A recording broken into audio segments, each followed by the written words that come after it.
बिस्मिल्लाहिर्रहमानिर्रहीम, अस्सलामुअलैकुम। आप इजी वीज़ा यूट्यूब चैनल देख रहे हैं। मैं हूं कैसर खान।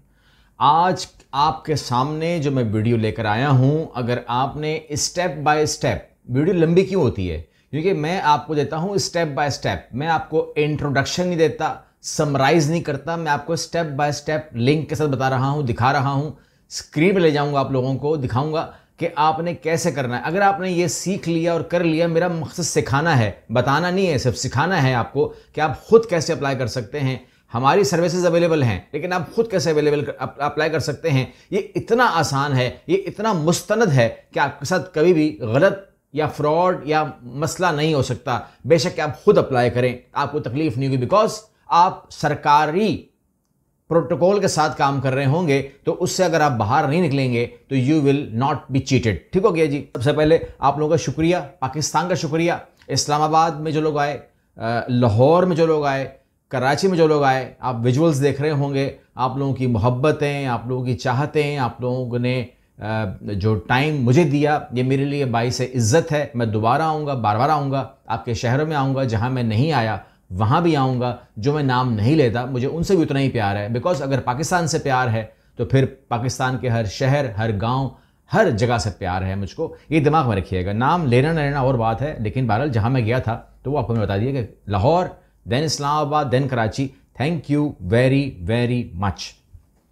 अच्छा, यहाँ पर आपको बताऊँ मैं कि आपको मैं स्क्रीन पर दिखा देता हूँ ताकि आपकी तसल्ली जो है वो होती रहे और कोई इसमें इबाम बाकी ना रहे।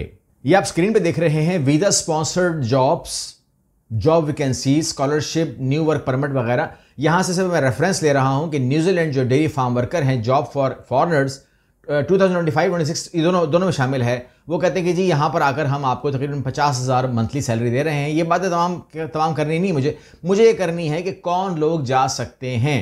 तो अगर आपको मैं ब्रीफ करूं तो आपके सामने एक लिस्ट खुल जाती है और वो मैं आपके सामने फर्दन जो है जल्दी से अगर पढ़ दूं तो आपको समझ में भी आ जाएगी कि कौन जा सकता है। क्लीनर्स एंड सैनिटरी वर्कर्स, यानी कि इसके अंदर जो आप कह लीजिएगा कि कोई भी क्लीनिंग का काम है, वो मशीन वगैरह की भी हो सकती है, तमाम चीज़ें हो सकती हैं, फील्ड हो सकती है, तमाम करेंगे। उसके बाद एनिमल हेल्थ इंस्पेक्टर चाहिए, जिसमें आप कहते हैं कि जी आपकी जो जानवर हैं उनकी हेल्थ चेक करना, डिजीज़ की इंस्पेक्शन करना, फॉर्म सेफ्टी स्टैंडर्ड चेक करना वगैरह वगैरह, वो इंस्पेक्टर चाहिए। चीज़ पैकिंग स्टाफ चाहिए। चीज़ आप जानते हैं, चीज़ निकल कर आता है आपके सामने, उसको पैक करना, लेबलिंग करना, सीलिंग करना, बॉक्सिंग करना, फैक्ट्री की हाइजीन का ख्याल करते हुए ये करना होगा। होम डिलीवरी ड्राइवर्स चाहिए जो घरों तक पार्सल को पहुंचा सकें, ग्रॉसरी डिलीवरी कर सकें, और वो ड्राइविंग के भी एक्सपर्ट्स हों और वो कस्टमर डीलिंग भी कर सकें, बातचीत करना भी करनी हो तो डिलीवरी कर दे कम अज़ कम। उसके बाद है प्रोडक्शन सुपरवाइजर, यानी कि फैक्ट्री वर्कर को सुपरवाइज करना, प्रोडक्शन टारगेट कंप्लीट करना, क्वालिटी चेक करना वगैरह वगैरह आप कह सकते हैं इसको। उसके बाद है कैटल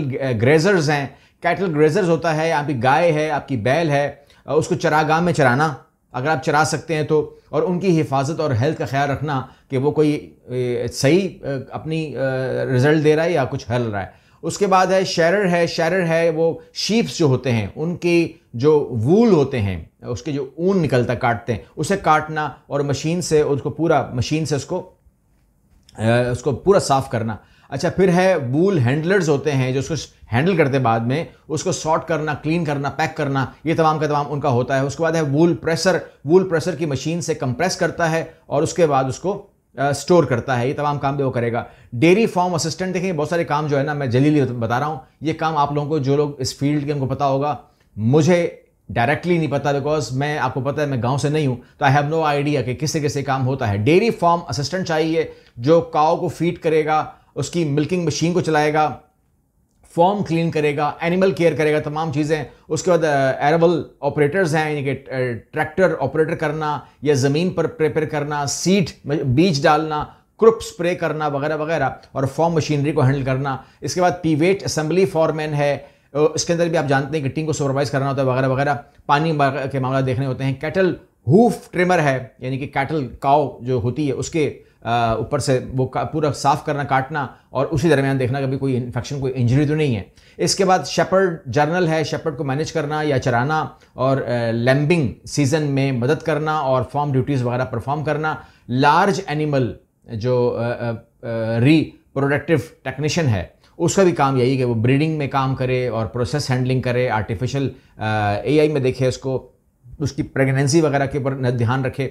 और डेयरी फार्म सुपरवाइजर जो है वो डेयरी फार्म सुपरवाइज करता है। डेयरी फार्म मैनेजर जो है पूरे डेयरी फार्म को मैनेज करता है। Staff, budgeting, milking production, animal health वगैरह वो देखता है। और इसके अलावा मिल्क हार्वेस्टर जो है वो मिल्किंग मशीन चलाता है, मिल्किंग मशीन को हाइजेनिकली कलेक्ट करता है, दूध को कलेक्ट करता है और टैंक्स को क्लीन रखता है। डेयरी सपोर्ट मैनेजर सारे डेयरी ऑपरेशन को सपोर्ट करता है, फॉर्म इश्यू सॉल्व करता है वगैरह वगैरह, ये तमाम चीज़ें करते हैं। तो काम आपको समझ में आ रहा है कि काम आप लोग खुद अपने निकालेंगे, अपनी असेसमेंट खुद करेंगे and you will find out कि कौन लोग जो हैं वो इसमें कैसे काम करेंगे। आपको जो मैं पॉइंट पे लेकर आ रहा हूं वो दिमाग में रख लीजिएगा, और वो ये है कि इसके अंदर गवर्नमेंट ऑफ न्यूजीलैंड चाहती क्या है। गवर्नमेंट ऑफ न्यूजीलैंड आवाज़ देती है आप लोगों को कि आप आइए और एक भरपूर ग्राउंड के ऊपर अपना एग्रीकल्चर का काम करें। आपको मैंने काम गिनवा दिए हैं, आप मेरी आवाज़ को स्लो करके सुन सकते हैं, लिस्ट डाउन कर सकते हैं या स्क्रीन को रोक करके पढ़ सकते हैं। मैंने ब्रीफ कर दिए हैं, इससे ज़्यादा और क्या ही ब्रीफ करूंगा मैं उसके ऊपर। लेकिन आप कहते हैं कि इसके अंदर अथेंटिक कैसे होगा कि मैं जंप इन करूं, तो जंप इन करने के लिए मिनिस्ट्री फॉर प्राइमरी इंडस्ट्रीज, ठीक है, याद रखिएगा कि मैं कभी भी आपको किसी के हवाले नहीं करता। जानते हैं हम लोग खुद ओवरसीज कंसल्टेंट हैं, तो हम डील करेंगे अगर हमने डील करना है तो। अगर आप खुद कर रहे हैं तो आप खुद करेंगे, और हमसे जाएंगे तो फिर आप किसी सरकार के पास जाएंगे, या तो पाकिस्तानी गवर्नमेंट होगी जहां आप खड़े होंगे, या फिर न्यूजीलैंड गवर्नमेंट होगी, या फिर कंसर्न गवर्नमेंट होगी। यहां पर मैंने बात की आपसे मिनिस्ट्री फॉर प्राइमरी इंडस्ट्रीज यानी कि mpi.govt.nz अगर आप खोलेंगे तो सरकार खुल जाएगी। यहां पर आप कहते हैं प्राइमरी इंडस्ट्री कैरियर का काम करता क्या है, तो बहुत सारे ऑप्शन आपको मिल जाएंगे। मैं आपको ब्रीफ कर देता हूं ताकि काम क्या करती है, तमाम चीज़ें करती हैं। लेकिन अगर आपने इसी वेबसाइट से अपने आपको वो करना हो, फाइंड आउट मोर करना हो, तो you can go for working for MPI and job vacancies. MPI graduate development programmes available हैं। Type of jobs in primary industries, career New Zealand है, food and fibre sector career हैं। इसके अलावा बहुत सारे सब कुछ है, मगर अगर आपको ये डाइवर्ट कर रहा है तो ये आपको लीगल डाइवर्ट करेगा, इलीगल डाइवर्ट नहीं करेगा। यह आपको समझ में आ गया। मैं मजीद MPI के ऊपर अगर आपको मैं लेके जाऊं तो मैं आपको अच्छे तरीके से ब्रीफ करने की कोशिश करता हूं कि आप MPI को समझ सकें अच्छे तरीके से। तो लेट्स से कि मैं इसके ऊपर चला जाता हूं MPI के ऊपर। MPI जो है वो इंडस्ट्री कैरियर के लिए काम करती है और ये चाहती है कि अगर आप लोग शहरों में रहते हैं तो भी आप लोग किसी न किसी फार्मिंग में, डेयरी में, जानवरों में या वटएवर किसी तरीके से भी आप इन्वॉल्व ज़रूर रहें। न्यूजीलैंड आपको स्पेयर नहीं करता। मतलब फॉर एग्जांपल अगर पाकिस्तान का कोई शहर होता है like Karachi, you can say Lahore या कोई भी नाम ले लें, तो वहाँ पर ये कॉन्सेप्ट नहीं होता। मगर न्यूजीलैंड में कॉन्सेप्ट है कि वो आप फिशिंग में लाएं, फूड में लाएं, फार्मिंग में लाएं, फॉरेस्ट्री में लाएं, डेयरी में लाएं, लाइव स्टॉक में लाएं, एग्रीकल्चर में लाएं।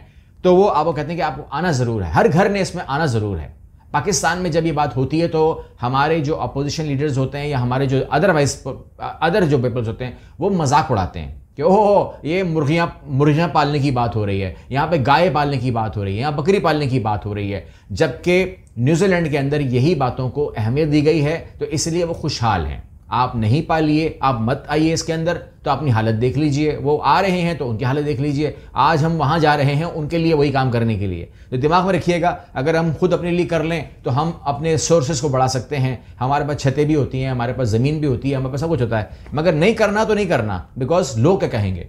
हम तो पैदा ही लोगों को खुश करने के लिए है ना, तो लोग क्या कहेंगे। तो उनको खुश करने के लिए हम ये काम नहीं करते, बिकॉज मजाक उड़ेगा।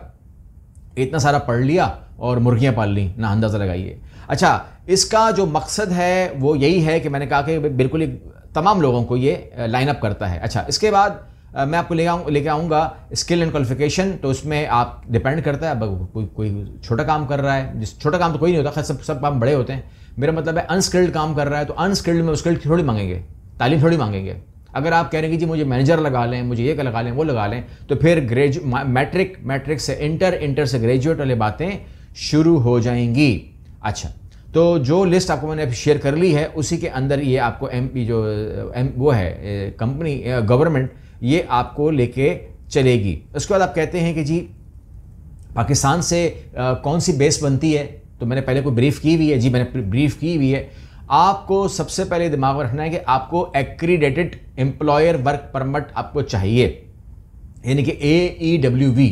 ये सारा का सारा प्रोसेस ऑनलाइन है। आपकी फीस $750 बनती है, तकरीबन न्यूजीलैंड डॉलर बनती है, तकरीबन 1.5 लाख रुपए बनती है। ये आपके दिमाग में होना चाहिए। एक तो आप AEWV का प्लेटफॉर्म बना सकते हैं, वीडियो पहले बना चुका हूं, दोबारा बार बार बोलने की जरूरत नहीं होगी। Seasonal work visa recognised seasonal worker से आप ले सकते हैं, RSE, ठीक है, ये भी ऑफिशियल है। और इसके अलावा straight to residency green list भी मौजूद है, STR, जिसके जरिए आप डायरेक्ट ले सकते हैं। अच्छा, एलिजिबिलिटी आपको मैंने बताया कि जो बेसिक है आपको पता होना चाहिए। सबसे पहले आपकी उम्र कम से कम 18 साल जरूरी है, उससे ऊपर की कोई हद मेंशन नहीं है, ऑफिशियल वेबसाइट में नहीं है।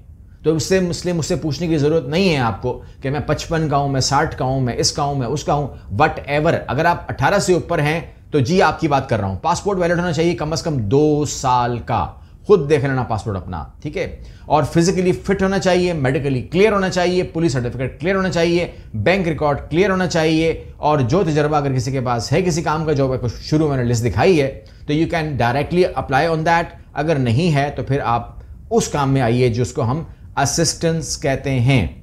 आपको मैं जो लोग खुद अप्लाई करेंगे तो उन लोगों को मैं वेबसाइट्स दूंगा, जिसमें jobs.govt.nz सरकारी वेबसाइट है। इसके अलावा business.govt.nz ये भी सरकारी वेबसाइट है। इसके अलावा सीख, जिसको आप जानते हैं, ट्रेड मी, जिसको आप जानते हैं, सरकारी वेबसाइट है। इसके अलावा वर्क हेयर और NZ farmjobs.nz भी हाईली रिकमेंडेड है। इन वेबसाइट को अगर आप करेंगे कोशिश, इस पर अगर आप काम करेंगे, नीचे जो दिए हुए लिंक हैं, मैं कोशिश करता हूं कि मैं इसको स्क्रीन पर भी डाल दूं। अगर जो लोग कहेंगे कि जी आपकी जो मैसेज है उसमें नज़र नहीं आया या मुझे तो नीचे भी नहीं मिला, डिस्क्रिप्शन में भी नहीं है, तो उन लोगों को बताने के लिए कि प्लीज़ हमें बदनाम करने से आपको मिलेगा क्या, लोगों का दिल ख़राब करने से आपको मिलेगा क्या, कि ये साहब जिस तरह बता रहे हैं इतना आसान नहीं है। ये साहब इसी तरह बताएंगे तेज़ी से, क्योंकि लोग बोलते जल्दी बात करो, इसलिए तेज़ी से बोलता हूँ।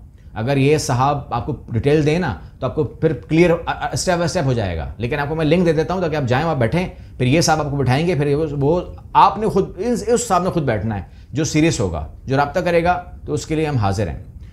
सिर्फ वीज़ा फीस नहीं होती 1.5 लाख, बल्कि इसके अंदर आपका मेडिकल होता है, आपके एक्सरे होते हैं, और पाकिस्तान से तकरीबन इसके ऊपर 35,000 का खर्चा आ जाता है, जो हमारा तजर्बा कहता है। इसके अलावा पुलिस सर्टिफिकेट है जो कि आपको तकरीबन जो आप ले सकें, इसमें 1,000, 2,000, 3,000 या 5,000 ये आपको मिल जाएगा। बायोमेट्रिक आपकी होगी जी तकरीबन 23,000 रुपये, इस पर लास्ट खर्चा आया था जो मुझे याद है, तो 23,000 मान लीजिए आप भी। और इसके अलावा जो एस्टिमेटेड कॉस्ट है तकरीबन आप मान लीजिए इन कामों में तो कोई 2.5 लाख रुपए आ जाएगी टोटल कॉस्ट, ठीक है ना। इसमें प्रोसेसिंग डाल दें अगर कोई हमसे करवाएगा, और प्रोसेसिंग ज़ीरो कर दें अगर पूरा का पूरा खुद कर रहा है, और आखिरी में उसमें एयरलाइन टिकट डाल दें। जी ये पूरा खर्चा है, आप कहते हैं खर्चा नहीं बताते, तो ये पूरा खर्चा है। इसकी प्रोसेसिंग का टाइम इतना लंबा नहीं होता, और जो सैलरी मिलती है वो कम से कम $26 जो मैंने देखी हुई है, $26 कम से कम होती है। ये 32 से 35 पर जा सकती है, लेकिन अगर 26 भी है भाईजान तो इसका मतलब ये हुआ कि 4,000 न्यूजीलैंड डॉलर पर मंथ, मतलब ये हुआ 6.5 लाख रुपए पाकिस्तान के अंदर, ठीक है। अगर आप इससे ज़्यादा कमाते हैं तो फिर आप लगे रहिए, अगर आप इतना नहीं कमाते और फार्मिंग में हैं या आप कोई भी हल्की जॉब्स में हैं तो you can go with that. Family जा सकती है कि नहीं जा सकती, ये सवाल आप करेंगे, पहले रिप्लाई कर दूं कि जा सकते हैं 3 महीने के बाद। आप वहाँ पहुँच जाइए, 3 महीने के बाद आप इंशाल्लाह अपनी फैमिली को बुलाने की पोजीशन में होंगे। आपकी बच्चे वहाँ पढ़ सकते हैं, आपकी बीवी वहाँ पे काम कर सकती है अगर वो करना चाहे तो, ठीक है। और क्या पाकिस्तान से अप्लाई करना अलाउ है? मैं क्यों बोल रहा हूँ ऐसा, क्योंकि मैंने ये देखना है कि किसी ने ऐसे कमेंट करते हैं ना, वो कि हर कमेंट के बाद आता है कि जी आखिरी एक मैसेज आता है कि जी पाकिस्तान से अलाउ नहीं। तो बिल्कुल पाकिस्तान से अलाउ है। जिसको फिर भी शक हो वो न्यूजीलैंड की ऑफिशियल ईमेल पे जाकर या कॉल करके या उनकी इमिग्रेशन को रब्ता करके कंफर्म कर सकता है कि कैसर कह रहा है कि पाकिस्तान से इसको अप्लाई कर सकते हैं कि नहीं कर सकते। अगर वो यस बोले तो चैनल पे रहना मेरे साथ रहना। अगर वो बोले नहीं कर सकते, ये चैनल आपको अच्छी मालूमात नहीं दे रहा, तो फिर आपको यहाँ रहने का कोई ज़रूरत नहीं है। सिंपल सी बात यह है। फिर मेरे बोलने का फ़ायदा ही क्या है, क्योंकि मेरी फिर मालूमात का फ़ायदा क्या है, फिर मेरी रिसर्च का फ़ायदा क्या है। अगली वीडियो मिलते हैं। अल्लाह हाफ़िज़।